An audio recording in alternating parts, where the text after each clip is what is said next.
আল্লাহ পাক রব্বুল আলামিন বলেছেন 60টি বিষয়ের উপর ঈমান আনয়ন করলে সে হবে ঈমানদার। কি হবে? কয়টি বিষয়ের উপরে? কয়টা বিষয়ের উপরে? 60টি বিষয়ের উপরে ঈমান আনয়ন করলে সেই ব্যক্তি হবে ঈমানদার। আর তাওহীদের স্বীকৃতি যদি মুখে কোনো ব্যক্তি দেয় তাহলে ওই ব্যক্তির নাম কি? ওই ব্যক্তির নাম কি? সর্বপ্রথমই তো বললাম, ওই ব্যক্তির নাম হলো মুসলমান। ওই ব্যক্তির নাম হলো সর্বপ্রথম কি? ওই ব্যক্তির নাম হলো মুসলমান। মিল্লাতে আবিকুম ইব্রাহিম হুয়া সাম্মাকুমুল মুসলিমিন। বল আল্লাহু আকবার। আমাদের মুসলিম জাতির ধর্মীয় পিতার নাম কি? মুসলিম জাতির ধর্মীয় পিতার নাম কি? কিন্তু কিছুদিন পূর্বে ছিল জাতির পিতার নাম কি? কিছুদিন পূর্বে কি ছিল? জাতির পিতার নাম দিয়েছিল শেখ মুজিবুর রহমান। বলো নাউজুবিল্লাহ। কোরআনুল কারীমের মধ্যে আল্লাহ ঘোষণা করে দিলেন মিল্লাতে আবিকুম ইব্রাহিম হুয়া সাম্মাকুমুল মুসলিমিন। বলো আল্লাহু আকবার। মুসলিম মিল্লাতের পিতার নাম, ধর্মীয় পিতার নাম হলো ইব্রাহিম আলাইহিস সালাতু ওয়াস সালাম। কিন্তু কতকগুলি টুপিওয়ালাদের জন্য তাফসীর ইবনে কাসিরের পাতায় পাতায় উঠে গেছে জাতির পিতার নাম বঙ্গবন্ধু শেখ মুজিবুর রহমান। বলো নাউজুবিল্লাহ। এই সমস্ত টুপিওয়ালাদের জন্যই আজকে মার খেতে হয়েছে মুসলমানদের, ঠিক না বেটে? এই সমস্ত কিছু কিছু কুলাঙ্গার টুপিওয়ালাদের জন্যই কত আলেম জেলখানার মধ্যে ছিল, ঠিক না বেঠিক বলেন? এই সমস্ত কিছু কিছু পাগড়িওয়ালার জন্য, এই সমস্ত কিছু কিছু পাগড়িওয়ালা মুনাফিকদের জন্য কত আলেমদেরকে জেলখানার মধ্যে রাখার পরে ওদেরকে ফাঁসির কাস্টে ঝোলানো হয়েছে, ঠিক না বেঠিক? গণতন্ত্র চিনি না, আমি জানি না গণতন্ত্র। গণতন্ত্র দেখিনি, আমি শুনেছি গণতন্ত্র। আপনারা কি দেখেছেন? গণতন্ত্র দেখিনি, আমি চিনি না গণতন্ত্র। গণতন্ত্র দেখিনি, আমি শুনেছি গণতন্ত্র। আমি শুনেছিলাম এক বাংলাদেশের গণতান্ত্রিক রাজা যখন যারে মন চেয়েছে ধরে দিয়েছে সাজা। আমি শুনেছিলাম এক বাংলাদেশের গণতান্ত্রিক রাজা যখন যারে মন চেয়েছে ধরে দিয়েছে সাজা। কাউকে দিয়েছে ফাঁসির দণ্ড, রেখেছে আয়না ঘরে, কাউকে আবার লাশ বানিয়ে ভাসিয়েছে সাগরে। কাউকে দিয়েছে ফাঁসির দণ্ড, রেখেছে আয়না ঘরে, কাউকে আবার লাশ বানিয়ে ভাসিয়েছে সাগরে, ঠিক না বেঠে? করেছে সব কিসের জোরে? ছিল কি দাদার মন্ত্র? কেমন গণতন্ত্র ছিল, কেমন গণতন্ত্র? গণতন্ত্রের আড়ালে ছিল রয়ের ষড়যন্ত্র। কেমন গণতন্ত্র ছিল, কেমন গণতন্ত্র? গণতন্ত্রের আড়ালে ছিল রয়ের ষড়যন্ত্র।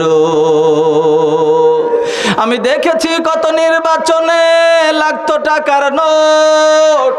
আমি দেখেছি কত ভোট করিতে লাগেনি তো ভোট। আমি দেখেছি কত নির্বাচনে লাগতো টাকার নোট। আমি দেখেছি কত ভোট করিতে লাগেনি তো ভোট। ভোটের আগে পাশ হয়েছে মন্ত্রী মিনিস্টার, লাগেনি মিছিল, লাগেনি মিটিং, লাগেনি তো পোস্টার। ভোটের আগে পাশ হয়েছে মন্ত্রী মিনিস্টার, লাগেনি মিছিল, লাগেনি মিটিং, লাগেনি তো পোস্টার। নির্বাচন কমিশন ছিল ইন্ডিয়ান গণতন্ত্র। কেমন গণতন্ত্র ছিল, কেমন গণতন্ত্র? গণতন্ত্রের আড়ালে ছিল রয়ের ষড়যন্ত্র। শাসনে ছিল না সততা নিষ্ঠা, বিচারের ছিল না মান, তাই তো সংসদে শোনা যেত মমতা জাপার গান। শাসনে ছিল না সততা নিষ্ঠা, বিচারের ছিল না মান, তাই তো সংসদে শোনা যেত মমতাজের গান, ঠিক না বেঠে? হক হকের কথা বলতে গেলে করতো গ্রেপ্তার, হকের কথা বলতে গেলে করতো গ্রেপ্তার, ইসলামী বই কোরআন হাদিস করতো যে উদ্ধার। ওসব নাকি লেখা ছিল নাশকতার মন্ত্র, কেমন গণতন্ত্র ছিল, কেমন গণতন্ত্র, গণতন্ত্রের আড়ালে ছিল রয়ের ষড়যন্ত্র, কেমন গণতন্ত্র ছিল, কেমন গণতন্ত্র, গণতন্ত্রের আড়ালে ছিল মোদির ষড়যন্ত্র। গণতন্ত্র চিনি না আমি, জানি না গণতন্ত্র, গণতন্ত্র দেখিনি আমি, শুনেছি গণতন্ত্র। ঠিক না বেঠি? আল্লাহ রাব্বুল আলামিন কোরআনুল কারীমের সূরাতুল মুনাফিকুনের 9 নাম্বার 10 নাম্বার আয়াতের মধ্যে কি ঘোষণা করে দিলেন? সর্বপ্রথম আল্লাহ রাব্বুল আলামিন ডাক দিলেন কাদেরকে বলেন? কাদেরকে ডাক দিলেন? ইমানদারদেরকে ডাক দিলেন। ইমানদার কারা হয়? যারা 7টি বিষয়ের উপরে ঈমান আনয়ন করে। এদের নাম কি বলেন? এদের নাম হলো ইমানদার। ইমানদারদের বন্ধুকে, ইমানদারদের বন্ধুকে লা খাউফুন আলাইহিম ওয়ালা হুম ইয়াহজানুন। আল্লাহ যদি আমাদের বন্ধু থাকে, ভয় কি কারো আছে? কারো কি কোনো ভয় আছে? কারো কোনো ভয় নাই, কারণ আমাদের বন্ধুর নাম কি? সর্ব অবস্থায় বিপদে আপদে বালা মুসিবতে যিনি আমাদেরকে সাহায্য করবেন তার নাম কি? তার নাম হলো, আরো জোরে চিৎকার মেরে বলেন, তার নাম কি? তার নাম হলো আল্লাহ। এই আল্লাহ যদি আমাদেরকে সব জায়গায় রক্ষা করে, তাহলে আমাদেরকে কি কেউ মারতে পারবে? কেউ মারতে পারবে? কেউ মারতে পারবে না। কারণ যত বড় ক্ষমতাশালী আর যত বড় সম্পদশালী আপনি হন না কেন, যাকে বাঁচানোর জন্য আল্লাহ সিদ্ধান্ত নেন, তাকে দুনিয়ার কেউ মারতে পারবে? কেউ মারতে পারবে না। আল্লাহ রাব্বুল আলামিন বলেন, ইয়া আইয়ুহাল্লাযীনা আমানু, হে ঈমানদারগণেরা তোমরা শোনো, লা তুলহিকুম আমওয়ালুকুম ওয়ালা আওলাদুকুম আন যিকরিল্লাহ। হে ঈমানদারগণেরা তোমরা শুনে নাও, তোমাদের সম্পদ এবং তোমাদের সন্তান সন্ততি তোমাদেরকে যেন আল্লাহ পাক রব্বুল আলামিনের জিকির থেকে যেন সরে না রাখে। কি করে না রাখে? আল্লাহ পাকের জিকির থেকে তোমাদেরকে যেন উদাসীন না করে। ফাউলাইকা হুমুল খাসিরুন। যারা উদাসীন হবে এরাই ক্ষতিগ্রস্ত। যারা উদাসীন হবে তারা কি? যারা উদাসীন হবে তারাই হলো ক্ষতিগ্রস্ত। আল্লাহ পাক রব্বুল আলামিন সর্বপ্রথমে বললেন, ইয়া আইয়ুহাল্লাযীনা আমানু লা তুলহিকুম আমওয়ালুকুম। আমওয়ালুকুম মানে হলো সম্পদ। আমওয়ালুকুম মানে কি? মালুন থেকে আমওয়ালুকুম, মালুকুম, আমওয়ালুকুম মানে হলো সম্পদ। এই সম্পদ বলতে আমরা কি বুঝাই? টাকা পয়সা গাড়ি বাড়ি এগুলি বুঝাই, ঠিক না বেঠিক? এই সম্পদ বলতে শুধুমাত্র টাকা পয়সা গাড়ি বাড়ি এগুলি নয়। টাকা পয়সা বলতে জমি জমা সব কিছুই রয়েছে। সম্পদ বলতে টাকা পয়সা, জমি জমা, গাড়ি বাড়ি এবং আপনার সুন্দরী নারী, এটাও আপনার মহামূল্যবান সম্পদ। চিৎকার মেরে বলো আল্লাহু আকবার। এই সম্পদের সাথে আরেকটা সংযুক্ত আছে, সেটা হলো ক্ষমতা। ক্ষমতাকেও সম্পদ বলা হয়, মাল বলা হয়। কি বলা হয়? ক্ষমতাকেও সম্পদ বলা হয়, মাল বলা হয়। আরবি ভাষায় মাল আর বাংলা ভাষায় হলো সম্পদ, একে বলা হয়। তার মানে ক্ষমতা, যেহেতু ক্ষমতাও এক প্রকার সম্পদ, এই জন্য আল্লাহ রব্বুল আলামিন বলেছেন, এই ক্ষমতা তোমাদেরকে যেন আল্লাহ পাক রব্বুল আলামিনের পথ থেকে যেন বিচ্যুত না করে, দূরে সরে যেন না রাখে। দূরে সরে যারা যাবে তারাই ক্ষতির মধ্যে পড়ে যাবে। যারা এক সময় বলেছিল আমরা প্রতি রাতে 60 থেকে 70 রাকাত তাহাজ্জুদের নামাজ পড়ি, বলতো কিনা? এরা এক সময় বলতো আমরা প্রতি রাতে তাহাজ্জুদের নামাজ আদায় করি 60 থেকে 70 রাকাত। বলেন তো তাহাজ্জুদের নামাজ কয় রাকাত? তাহাজ্জুদের নামাজ 2 করে, এরকম সর্বোচ্চ হলে 8 রাকাত বা 12 রাকাত। এর বেশি কি আছে? এর বেশি কি আছে? এর বেশি যেহেতু নাই, তাহলে ওরা বানালো কিভাবে যে 60 থেকে 70 রাকাত তাহাজ্জুদের সালাত আদায় করতো? আবার এমন কি যেখান থেকে আইন তৈরি করা হয় যেখানে সকল প্রকার বাজেট পাস করা হয়, অত বড় একটা সম্মানে ঘরে বসে আইন যেখানে প্রণয়ন করা হয়, আইন যেখানে তৈরি করা হয়, সেই রকম সম্মানে একটা ঘরের মধ্যে বসে তারা মমতা জাফর বেহায়া গান শুনতো, ঠিক না বেঠি? তারা সেখানে বিসমিল্লাহির রহমানির রহিম ব্যবহার করেছিল। সংবিধানের শুরুতে বিসমিল্লাহির রহমানির রহিম ব্যবহার করেছিল, কিন্তু বিসমিল্লাহর কি মর্যাদা তারা রেখেছিল? বিসমিল্লাহর কি মর্যাদা রেখেছিল নাকি বলেন? সামান্য মাত্র 2 কোটি টাকার জন্য বেগম জিয়াকে তারা কারারুদ্ধ করেছিল, ঠিক না বেঠি? সেই টাকা কিন্তু সে খায় নাই, কি সেই টাকাটা কিন্তু ফান্ডে জমা ছিল, এতিমদের ফান্ডে জমা ছিল। আর সেই টাকাটা 10 কোটি টাকায় হয়েছিল, উপনীত হয়েছিল মুনাফা দিয়ে। 2 কোটি টাকা রেখেছিল, সেখান থেকে 10 কোটি টাকা হয়েছিল। কিন্তু তারপরেও অন্যায়ভাবে ক্ষমতা ব্যবহার করে সাবেক প্রধানমন্ত্রীকে কিন্তু তারা কারারুদ্ধ করেছিল, ঠিক না বেঠি? তার মানে সম্পদের তারা খারাপ ব্যবহার করেছিল। কি করেছিল? সম্পদের তারা খারাপ ব্যবহার করেছিল।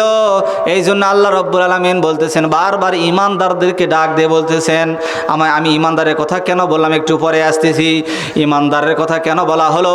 ইমানদার হলো তারা যারা 7টি বিষয়ের উপরে ঈমান আনয়ন করে। সর্বপ্রথম হলো আমান্না বিল্লাহ, কার উপরে? ওয়া রাসূলিহি ওয়া কুতুবিহি ওয়াল মালাইকাতিহি। তার মানে সর্বপ্রথম হলো আল্লাহর উপরে ঈমান আনয়ন করবে, তারপরে কার উপরে? রসুলের উপরে ঈমান আনয়ন করবে, তারপরে ফেরেশতা মণ্ডলীর উপরে ঈমান আনয়ন করবে, কিতাব সমূহের উপর ঈমান আনয়ন করবে। বড় বড় 4টা কিতাব আর সহিফা হলো 100টি। এই 104টা কিতাবের উপরে ঈমান আনয়ন করবে এবং সর্বশেষ লেটেস্ট যেই কোরআনুল কারীম এসেছে সেটা নিজের জীবনের সাথে বাস্তবায়ন করবে, ঠিক না ঠিক? এরপরে আল্লাহ রাব্বুল আলামিন বললেন কুতুবিহির পরে অর্থাৎ কিতাবের পরে আল্লাহ বললেন তার ভাগ্যের ভালো মন্দের উপরে কি করবে? বিশ্বাস স্থাপন করবে এবং তার জীবন মরণের উপরে বিশ্বাস স্থাপন করবে যে তার একদিন মরণ, তার একদিন কি হবে? মরণ হবে। এবং মরণের পরে আরেকটা দিবস আছে, তার নাম কি? তার নাম হলো আখিরা, কিয়ামুল আখিরা, ইয়াউমুল আখিরা। ওই দিবসের প্রতি ঈমান আনয়ন করবে। এরা হলো ঈমানদার। কিন্তু ঈমানদার হলে যে জান্নাতে যাবে এমন কথা আল্লাহ কোরআনুল কারীমে বলে। শুধু ঈমানদার হলেই যাবে না, ভালো ঈমানদার হলে তারা যাবে জান্নাতে। ভালো ঈমানদার হলে কোথায় যাবে? এই জন্য আল্লাহ রাব্বুল আলামিন ঘোষণা করে দিলেন, ইন্নাল্লাযীনা কাফারু মিন আহলিল কিতাবি ওয়াল মুশরিকিনা ফি নারি জাহান্নাম খালিদিনা ফিহা উলাইকা হুম শাররুল বারিয়া। যারা আল্লাহকে অস্বীকার করে, যারা আল্লাহর সঙ্গে মুশরিকি করে, এরা হলো সৃষ্টির মধ্যে সবচাইতে খারাপ। এরা সৃষ্টির মধ্যে সবচাইতে খারাপ। আর এদের জন্য মহান আল্লাহ রব্বুল আলামিন আযাবের স্থান বানিয়েছেন, সেটার নাম হলো জাহান্নাম। এরপরে আল্লাহ রব্বুল আলামিন বলেন, ইন্নাল্লাযীনা আমানু ওয়া আমিলুস সলিহাত। কি কথা বললেন? ইন্নাল্লাযীনা আমানু, নিশ্চয় যারা ঈমান আনয়ন করে, তার মানে তারা হলো ঈমানদার। ওয়া আমিলুস সলিহা, ঈমান আনয়ন করার পরে ঈমানদার হয়ে গেল। ঈমানদার হওয়ার পরে আবার আমালান সলিহান, অর্থাৎ নেক আমল করবে। কি আমল করবে? নেক আমল না করা পর্যন্ত আপনি জান্নাতে যেতে পারবেন না। যতই বড় আপনি ঈমানদার হন, কোনো লাভ হবে না। এই জন্যই কথাটা টানা।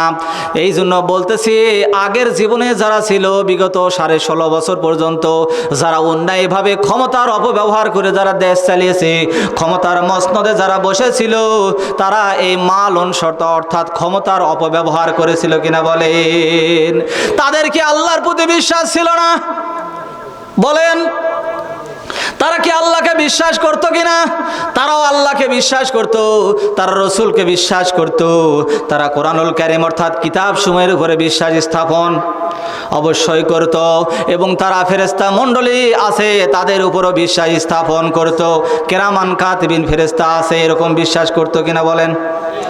এই জন্য মমতাজ আপা বারবার গান গাইতো, কেরামান কাতেবিন রোজ হাসরের দিন আল্লাহর কাছে যদি করে অভিযোগ, আমরা বলবো আমরা হেলাল বাবার লোক। বলো নাউজুবিল্লাহ।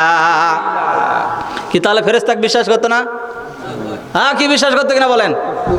কেরামান কাতেবিন রোজ হাসরের দিন আল্লাহর কাছে যদি করে অভিযোগ, আমরা বলবো আমরা খাজা বাবার লোক। বলুন না নাউজুবিল্লাহ। তাহলে বোঝা গেল তারা প্রথমে এক নম্বরে তারা আল্লাহর উপরে বিশ্বাস স্থাপন করত, দ্বিতীয় নম্বরে তারা রসুলকেও বিশ্বাস করত, তৃতীয় নম্বরে তারা কিতাবসমূহ বিশ্বাস স্থাপন করত, চতুর্থ নম্বরে তারা ফেরেশতা মণ্ডলীর উপরে বিশ্বাস স্থাপন করত, এবং তাদের যে মরণ হবে সেখানেও তারা বিশ্বাস স্থাপন করত, এবং তারা সর্বশেষ লেটেস্টে তারা যে কথা বিশ্বাস করত না যে ভাগ্যে যা আছে তাই হবে, আল্লাহ যেটা লিখে রেখেছেন সেটাই হবে, এটা তারা বিশ্বাস করত। যেহেতু বিশ্বাস করত না, এই জন্য তারা 41 সাল পর্যন্ত টার্গেট দিয়েছিল। কয় সাল? 41 সাল পর্যন্ত তারা টার্গেট দিয়েছিল যে তারা, আল্লাহ রাব্বুল আলামিন বলতেছেন যারা 41 সাল পর্যন্ত টার্গেট দিয়েছিল তাদের সম্পর্কে আল্লাহ রাব্বুল আলামিন বলতেছেন মা তাসবিকু মিন উম্মতি আজালাহা ওয়া মা ইয়াস্তাখিরুন। আল্লাহ রাব্বুল আলামিন বলেন যখন কোন জাতির ধ্বংসের সময় এসে যায়, যখন কোন জাতির মরণের সময় এসে যায়, মরণ শব্দের অর্থ হলো একটা মৃত্যু, আরেকটা হলো ধ্বংস। আরেকটার নাম কি? একটার নাম আমরা সারা জীবন শুনে এসেছি, কুল্লু নাফসিন যায়কাতুল মউত।